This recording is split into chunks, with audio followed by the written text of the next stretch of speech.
زي ما كلنا شايفين الكابتن ابو تريكه ما بيتوصاش في اي فرصه غير وهو مبهدل ارني سلوت وتشيلسي واليونايتد. بس عموما اليونايتد كان متلطش من كله، ما جاتش على الكابتن محمد. ما تنساش يا عزيزي ان كابتن ابو تريكه لاعب كوره، مش اي لاعب كوره ممكن نعتبره الافضل، لا هو فعلا الافضل محليا ويمكن افضل لاعب قدم لمنتخب مصر. بس انا اكيد مش جاي احكي لك عن تاريخ كابتن محمد اللي انت يا صديقي ممكن تحكيه احسن مني، لكن حابب افكرك ان لاعب الكوره بيبص للمدرب من وجهه نظره كلاعب، مش وجهه نظر مشجع او حتى حد من الاداره. زي كده يا صديقي لما صيدلي بيجي له روشته من دكتور مليانه ادويه يقول على الدكتور ده بيكتب اي حاجه وخلاص. هو اكيد عنده وجهه نظر، بس هو ما يعرفش الحاله ممكن تكون فعلا مستدعيه ده كله، ممكن يكون فعلا بيكتب اي حاجه وخلاص. فالحلقه دي باختصار هنحكي عن تاريخ ليفربول مع المدربين من بعد فتره الثمانينات عشان نعرف هل فعلا ارن سلوت كسب بالصدفه ولا تاريخ ليفربول بيعيد نفسه، هل فعلا كسب الموسم اللي فات بالصدفه، هل هيقدر يستمر الموسم كمان على نفس الاداء، هل بيكسب زي ما بيقولوا بالحظ، وان سلسله الخسائر دي كانت مفروض تحصل من بدري. ده اللي هيخلينا نغوص حبه في تاريخ ليفربول. لو مش حابب تسمع الحدوته من اولها تقدر تقدمها من شريط الوصف.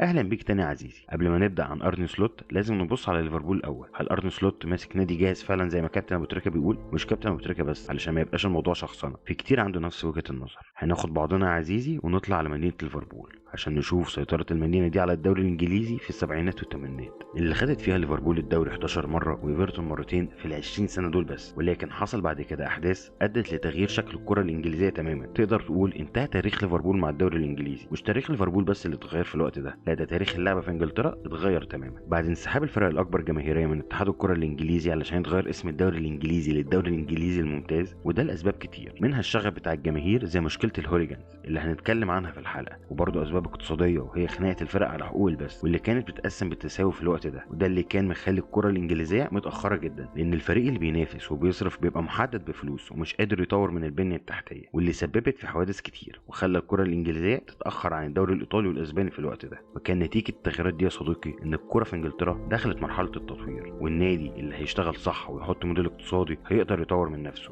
علشان كده الفرق اللي كانت معتمده في انتصاراتها على انهم نادي جماهيري وانه نادي البطولات بداوا يختفوا، زي ايفرتون والليفر وليدز يونايتد واستون فيلا ونيوكاسل. لكن بين قفل صفحه جديده وفتح صفحه جديده دايما بيبقى في شخص استثنائي، بيبقى هو النقطه اللي بتتقلب عندها كل حاجه. ما بيبقاش هو السبب، لكن بيبقى هو اللي بنشوف معالم التغيير بتحصل عليه وعلى قصته. المره دي يا صديقي كانت مع الاسطوره الاسكتلنديه كيني دالجلش. ليفربول يا عزيزي زي ما قلنا في السبعينات والثمانينات كانت مسيطره على الكره في انجلترا، مش بس كده كان بدا يسيطر على الكره الاوروبيه لدرجه انه حصد في الفتره دي 4 القاب من كاس الانديه الاوروبيه البطله اللي اتغير اسمها وبقى دوري ابطال اوروبا في يومنا ده.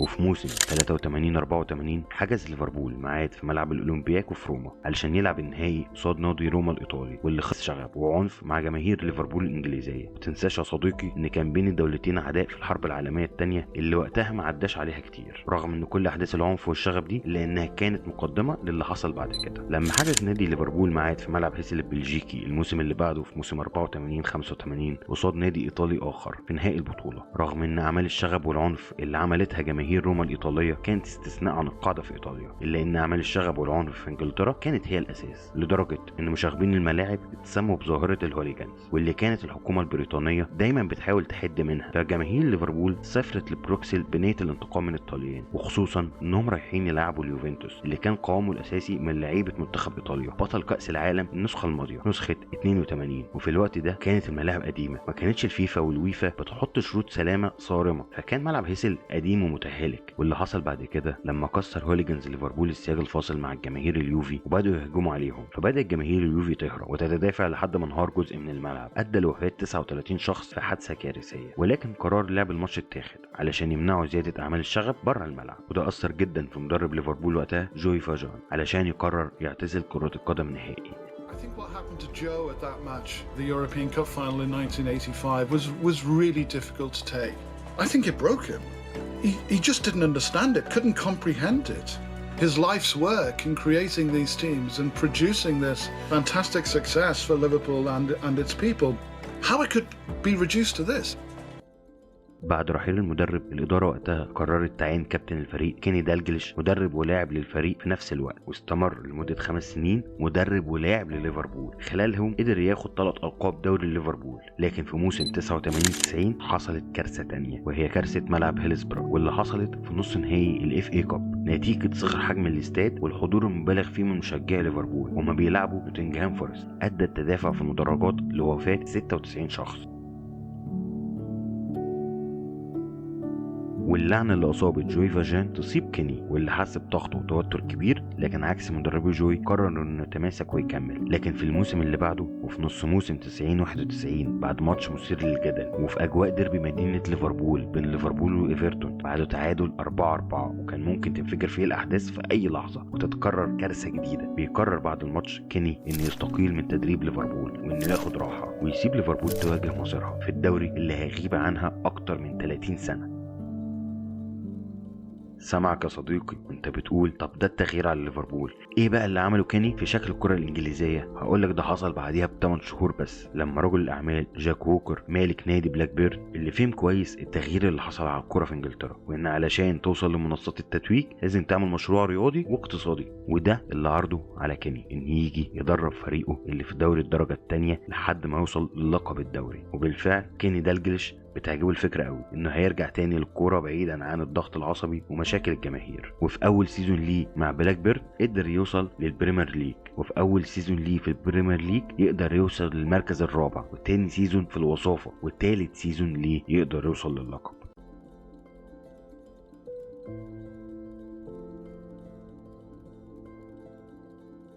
وده اللي اثبت للكل نظريه جاك ووكر، واللي ما كانتش النظريه الوحيده وقتها ولا هي الموديل الوحيد، فكان في موديل تاني خالص بيتبني بالراحه من قبل كده بكتير كمان، لما مسك السير أليكس فيرجسون نادي مانشستر يونايتد وموسم 85 وبنى النادي من اول الناشئين الموهوبين اللي كان بيلف علشان يكتشفهم بنفسه، وبنى جيل خلاه يسيطر على الكره فتره التسعينات واول الالفينات. ولكن في انديه زي ارسنال وتشيلسي بدات تتبنى الافكار دي وتواكب النهضه اللي بتحصل في الكوره، وده اللي خلاهم هم المنافسين الوحيدين للسير أليكس فيرجسون على انه يكتسح الدوري بلا اي منافس. علشان كده عزيزي هتلاقي ليفربول وخلال الفتره دي كلها كانت بتحاول محاولات عشوائيه، ما كانش في خطه واضحه وصريحه، كلها كانت بتدور حوالين اساليب الكره في الثمانينات والسبعينات من غير نظام واضح للبناء. مفيش هويه معينه للنادي، لا الهويه اللي بناها السير أليكس فيرجسون في جيل شاب ولا الهويه اللي بناها السير أرسن فينجر مع ارسنال في سنين في مجموعه من اللاعبين قدر يحافظ عليهم ويعلمهم اساليب متطوره في الكوره. فهتلاقي بعد ما كيني دالجليش استقال من ليفربول عينت الاداره بعده جرايم سونيه، وهو مدرب صدامي جدا ومشى كل نجوم النادي بسرعه قوي، وده اللي تقدر تسميه العشوائيه بعينها، وده اللي خلاه يوصل بان اخر سيزون ليه ساب ليفربول وهي في المركز الثامن، وبعديه جابوا روي ايفنز واللي وقتها قدر يخلي الليفر تلعب كرة حلوة لكن نتائج متذبذبة.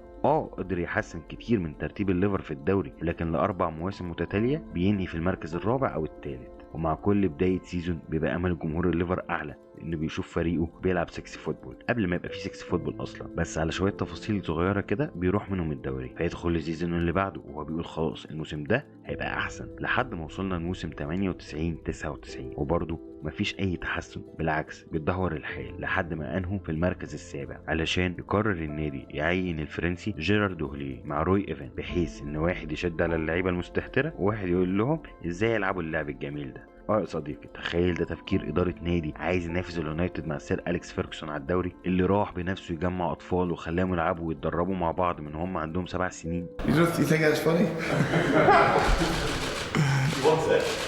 بس طبعا العبط ده ما استمرش، وروي ايفنز بيستقيل علشان تبدأ حقبة مختلفة تماما في تاريخ ليفربول.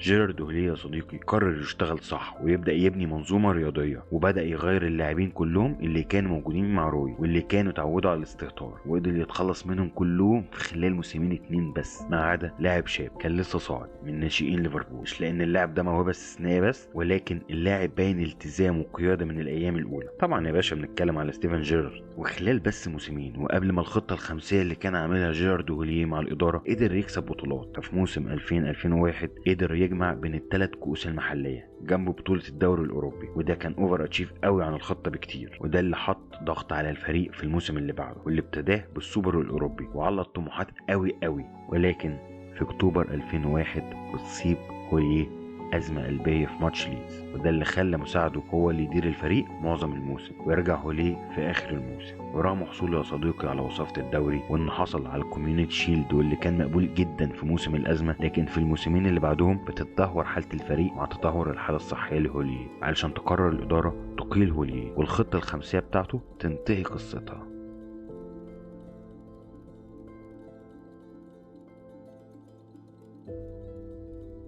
بيدخل ليفربول موسم 2004 موسم الانتقالات، بيدور على مدرب يقدر يبني بيه خطة موازية لخطة هوليه، لكن بيلمع اسم في الساحة لمدرب اسباني قدر يخطف الدوري الاسباني مع فالنسيا مرتين من عمالقة الدوري الاسباني، اللي خلى الادارة تفكر ان هو ده اللي بتدور عليه واللي هيقدر يرجع ليفربول لصدارة الدوري الانجليزي زي ما عمل مع فالنسيا بالظبط، عشان ترجع تاني الادارة للقرارات العشوائية. ولاجل الحظ السيء ما كانوش يعرفوا وقتها انهم تعاقدوا مع اكتر مدرب ميديوكر في التاريخ. في اول موسم ليه قدر ياخد دوري ابطال اوروبا على حساب الزعيم اي سي ميلان في نهائي تاريخي بعد عودة تاريخية من خسارة 3-0 على ملعب اسطنبول، ولكن في مقابل ده قعد 5 مواسم متتالية ما خدش فيهم اي بطولة، وافضل مرة كان وصل لوصافة الدوري عشان في موسم 2010 تنهي ليفربول في المركز السابع، عشان برضو الادارة تاخد قرارات عشوائية بتعييرهم القديمة على اخر انتصاراتهم. تخيل ان هم اكتشفوا ان اخر مدرب خدوا معاه الدوري لسه عايش، فيلا بقى نجيبه يحل لنا مشاكلنا، ونسيوا ان هو مبطل كورة من اكتر من 15 سنة علشان يجي كيني دالجلش في نص موسم 2010-2011 ويكمل الموسم اللي خلص فيه ليفربول في المركز السادس، ويبدأ موسم جديد قدر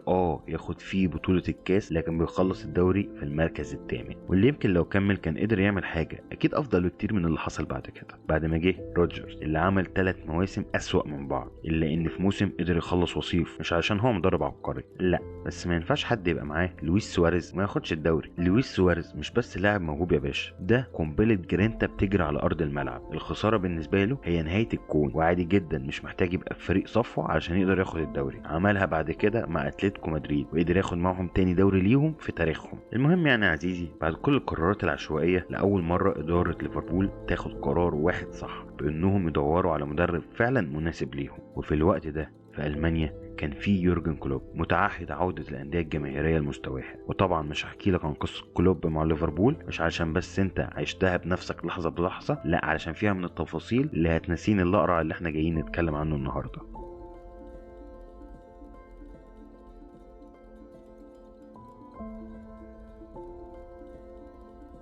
لكن يا عزيزي سمة فترة كلوب مع ليفربول انهم بدأوا يبنوا نادي مش بس رياضي، لا وبدأ يبقى فيه هيكل اداري كمان. يمكن ما كانش فيه استقرار قوي، لكن استقرار النادي مع مدير فني محبوب جماهيريا زي يورجن كلوب مش من جماهير الليفر بس، لا ده من اي نادي هو بيدربه، ادى فرصة لعمل استقرار اداري ومادي. ده اللي خلى الليفر وقت ما سابوا يورجن كلوب فريق جاهز. هم ما خدوش بطولات كفاية مع كلوب تبين الجاهزية دي، لكن ساب نادي جاهز لاي مدير فني يجي بعده يسوقه على طول. وده لان لعيبه الليفر رغم انهم ما خدوش بطوله كبيره بقالهم فتره الا ان عندهم عقليه الفرق الكبيره، بيضيع ماتشات، ما بقاش الهجوم بنفس الكفاءه، وده لان اغلب افكار يورجن كلوب بدات الفرق اللي بيتلعبهم تحفظها خلاص. لكن مع دخل كل موسم دايما جمهور ولعيبه الليفر طموحاتهم كبيره، يعني على طول بيفكروا في الدوري ودوري الابطال، وعندهم 2 لعيبه ممكن في اي وقت يترشحوا للبالون دور. وقد كان يا عزيزي ارني سلوت من اول ما جه وهو ما غيرش كتير، لان هو مع فاينورد قبل ما يجي ليفربول معظم افكاره قريبه من كلوب، وده برضه شيء يحسب للاداره اللي كانت دايما الشخص الشرير في حدوته ليفربول. تخيل بقى يا صديقي ان اداره النادي بقت شخص احسن وقررت تشتغل بمنطقيه ومن غير عشوائيه، لو كمان تفتح الكيس وتجيب لعيبه بيجي نص مليار دولار وفور يا باشا اللعيبه اللي ما بتلعبش، ويبدا ليفربول موسم 25-26 اللي احنا فيه باداء قوي، وان خلاص بقى الليفر هيستمر على نفس الاسلوب وهيطعم مع الوقت بالقادمين الجداد ويحصل التطوير مع الوقت.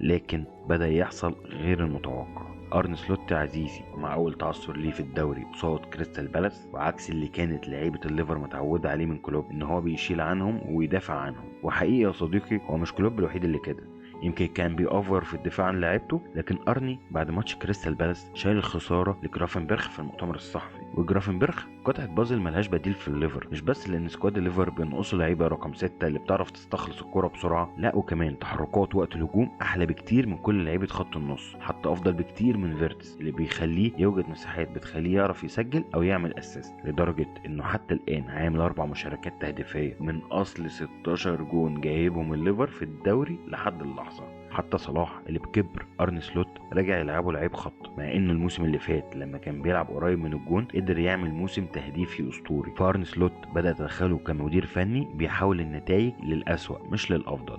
يعني لما حكينا قصة ليفربول مع جيرارد هوليه لما اوفر اتشيف التارجت في اول موسم ليه والموسم اللي بعديها كانت اسوأ، على الاقل ليه مبرر ان ده واحد قلبه وقف ولما رجع تاني ما بقاش نفس الشخص. او حتى المدرب المديوكر رافا بينيتيز كان عامل فريق مهلهل، لكن وقوفه على الخط كان بيخليه يعرف يخطف نقط او ماتشات لانه بيعرف يقرا اللعب. لكن ارني سلوت في اللحظه دي معاه فريق متماسك بيحوله لفريق مهلهل، وهو اصلا على الخط مش المدرب اللي بيعرف يشقلب الماتش، لا هو بيعتمد على حلول فرديه من اللاعبين زي كيزا اللي انا متفاهم جدا انه ما بيبداش اساسي لانه غير مؤهل بدنيا بسبب الاصابات، بس انا ضد انه ياخد دقايق قليله قوي كده، على الاقل ياخد شوط كامل. يعني هو خلال 9 مشاركات مع ليفربول ساهم في 5 اهداف. مش لغه الارقام بس اللي بتاكد كلامي، لكن يا عزيزي انت محتاج تشوف ماتش فيه كيزا بيجري على ارض الملعب. مش عارف اقولها ازاي لان مش بس جرينتا وقتال على المكسب، بس تحسه لعيب عنده دم، مش بس عايز يكسب، بيحارب على كل كوره.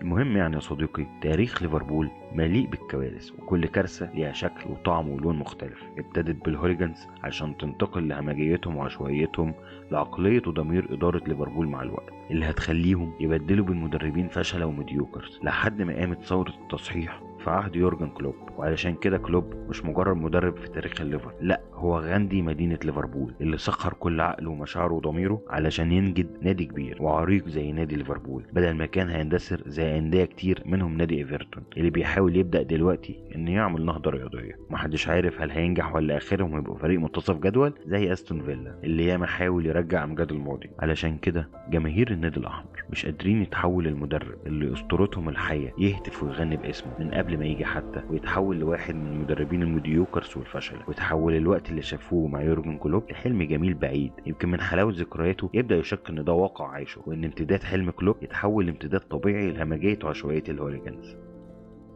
شكرا قوي يا عزيزي على وقتك وانك وصلت لحد هنا. لايك وشير وسبسكرايب واستنى حلقتنا اللي جاية. سلام.